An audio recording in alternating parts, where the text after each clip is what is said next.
Nah, kemudian ya Bu ya. Jadi nanti kita akan ini.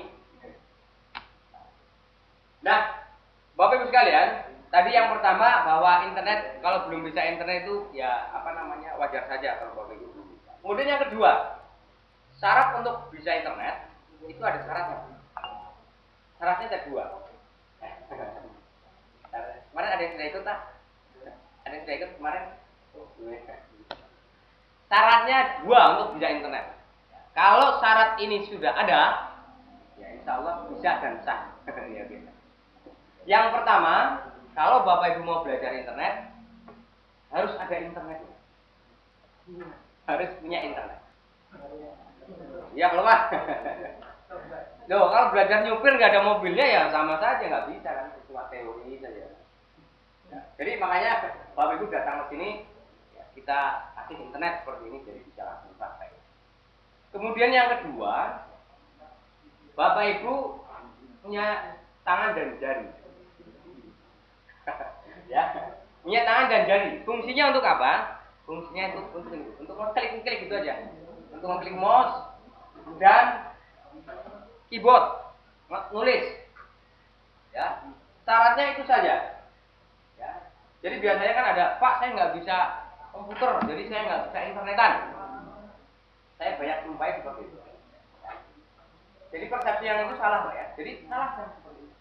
Karena kalau sudah belajar internet itu nggak ada lagi yang namanya komputer tuh apa, ya, Pentium berapa dan sebagainya. Enggak. Semua yang internet komputer sekarang dan laptop sekarang canggih-canggih ya laptopnya, kecil-kecil, laptop dan sebagainya itu sudah bisa terkoneksi ke internet. Jadi nggak usah mikir bisa komputer enggak. Syarat cuma dua saja itu. Ya, punya internet dan ada tangan dan jari. Itu insya Allah bisa. Makanya hari ini insya Allah bisa ya. Sudah saya buktikan soalnya bagus sekalian. Ya ribuan ya sudah ada. Nah, Bapak Ibu sekalian, nanti setelah Bapak Ibu ikut pelatihan, nih diharapkan ini Bapak guru atau sekolah itu nanti bisa membantu dan mengarahkan murid-muridnya untuk menggunakan internet seperlunya bermanfaat dan aman. Ya. Jadi nanti saya kasih tips bagaimana berinternet, bagaimana Bapak Ibu nanti memilih warnet kalau di rumah belum punya internet. Kalau mau pasang ya kita nanti kasih diskon lah ya kalau Bapak Ibu mau. Kalau itu mau gratisan ya. Kalau nanti kurang di bawah 100% ya. Nah nanti ya. Jadi nih,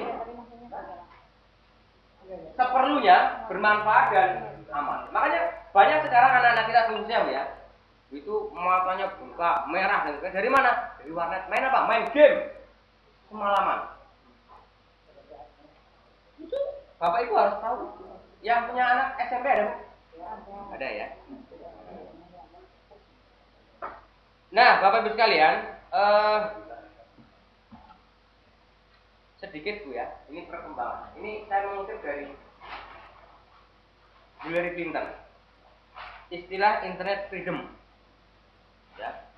Untuk menunjukkan satu jaringan yang memberikan ruang bagi masing-masing pengguna untuk menunjukkan potensi dan kekuatannya.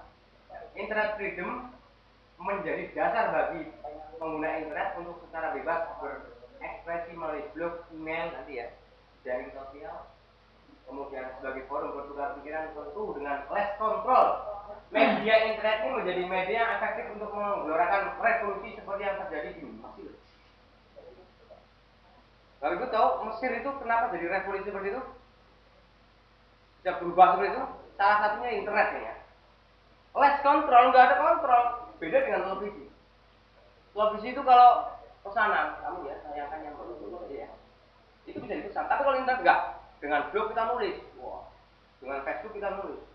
Semua orang bisa membaca dan tanpa kontrol. Jadi efektif untuk perubahan. Nah ini kita dorong ya. Kita pernah pasang baliho berapa bulan ya di depan Duta Mall ya. Nah ini ya untuk mendorong lah guru supaya pakai blog. Ini salah satu guru SMA 4 ya. Jadi beliau itu pakai blog, menggunakan blog untuk tugas sekolah. Ya. Ya, nah anak-anak ini ada tugas ya di sekolah di apa namanya, di blok bapak dibuka. Nah ini sebelum kita punya apa namanya ruangan ini pak, jadi kita roadshow kemana-mana ya. Ini MDMD ada juga ya, kita tambah latihan ini. Nah, kalau sekarang lumayan pak ya, sudah ada ruangannya cukup enak. Nah sedikit bagus sekalian, ini pengguna internet di Asia, Indonesia itu nomor 3, nomor 4, nomor 4 ya. Jadi perkembangan dari tahun ke tahun itu mengalami perkembangan yang signifikan. Nah bapak ibu sekalian, ini internet saya. Di internet ada ini pak, ada pornografi juga ada, di online ada kekerasan juga ada. Makanya saya sampaikan ini agar kita samakan dulu persepsi. Apa gerak di internet ya, supaya kita bisa apa namanya mensikapi. Saya akan fokus ke pornografi karena dampak dari pornografi itu luar biasa. Nih, terkoneksi ke internet tanpa filter itu bagaikan rumah tanpa pagar dengan pintu yang tidak dikunci. Jadi terkoneksi ke internet itu tanpa filter itu bagaikan rumah tanpa pagar dengan pintu yang tidak dikunci. Ini, kalau rumah ada dikunci, apalagi dibuka, itu macam-macam bisa masuk. Maling bisa masuk, macam-macam bisa masuk. Sama internet juga seperti itu. Kenapa? Karena situs-situs pornografi itu berkeliaran. Kalau tidak ada saringannya, ya bisa dengan leluasa masuk. Makanya Telkom mempunyai aplikasi itu namanya DNS Nawar. Bisa. Jadi Bapak Ibu kalau mau pasang internet, ya, tapi pasang DNS Nawar. Ya ini karena ini. Jadi 4 juta situs porno ya. Jadi setiap hari ditemukan.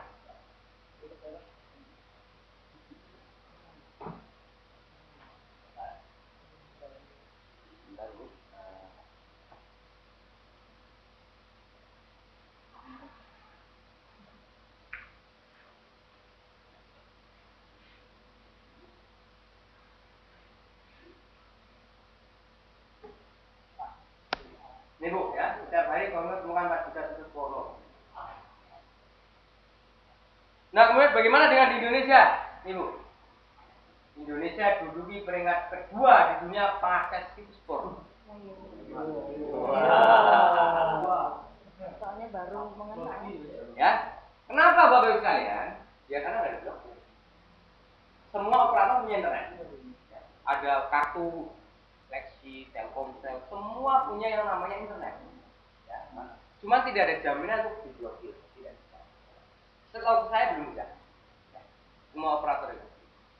Kalau kita, ya salah satu bentuk kepedulian kita terhadap generasi tentu ya menggunakan aplikasi. Karena kita menggunakan telepon rumah. Sebenarnya bisa aja Pak, yang seperti seperti Telkomsel dan sebagainya bisa diblokir bisa saja kalau ada kemauan. Nah kemudian dampaknya apa Bapak Ibu sekalian? Dampaknya ini. Nah, ini data resmi dikeluarkan oleh sumber dari Komnas Perlindungan Anak. Nih, Bapak Ibu anak ngajar SMP Bu ya? SD kan SMP Bu? SD ya? Ya, ini sebagai pengetahuan saya. Survei di SD belum ada, tapi ini kok perilaku seksual remaja SMP dan SMU 93% ini pernah nih niru 97% pernah nonton film porno. Karena nonton jadi ditiru, jadi sinkron saja. Ini ya antara 97 dan 93%. Dan parahnya lagi SMP ini tidak perawan. Mampu dong. Ini survei dilakukan di 15 kota besar di Indonesia oleh Komnas Perlindungan Anak. SMP Bu. SMP dulu kan waktu SMP adalah yang kayak ini. Wah, kosong kayak suami istri nggak kayak gitu ya. Bangga, wah pacar enggak ya. Wih, gitu kan. Pacarku, aku bisa pacar sudah. Bangga seperti itu. Dulu Pian kayak itu lah, Bu. Pian kayak itu lah dulu Bapak. Sekarang Bapak Ibu tanya luar biasa. Dampak dari global apa namanya? Globalisasi ya. Tidak sama bagaimana? Ini lu budaya barat. Di Australia itu pernah ada kasus ya. Jadi seorang ayah itu dilaporkan anaknya gara-gara apa? Cuma di penjara masuk penjara gara-gara melarang anaknya pacaran. Ini di Australia masuk penjara. Kita mau niru yang seperti itu. Nah ini parah lagi nih ya Tempo ini ya. Pernah aborsi berarti pernah hamil. 20%. Ini luar biasa kondisi. Ini tugas Bapak Ibu sekalian. Artinya ya kalau umpamanya ada yang mengatakan ini tugas sekolah boleh dong. Saya sekolahkan kok. Di sekolah berapa jam sih Pak? Ya kan 5 jam palingan lah ya. Ya nggak bisa dong ya. Sekolahan gitu. Ya, ini ya remaja 20. Ini luar biasa Bapak. Sehingga dampak dari pornografi itu ya bisa. Lalu dengar kemarin kasus pemerkosaan rame-rame teh. Nih, ini saya sampaikan bukan untuk menakut-nakuti Bapak Ibu sekalian, supaya tahu, supaya waspada. Karena ujar Bang Nafi, kejahatan itu bukan karena ada niat, tapi karena ada kesempatan. Ini untuk mendapatkan kesempatan seperti ini di kita sangat mudah. Nah, misal saya berikan contoh ya. Bang Bu tahu Miyabi? Tahu ya, artis porno itu dari mana Bu? Jepang. Itu di internet bisa dicari. Yang paling banyak mencari kata-kata Miyabi itu negara mana sih? Ternyata Indonesia. Jepang mana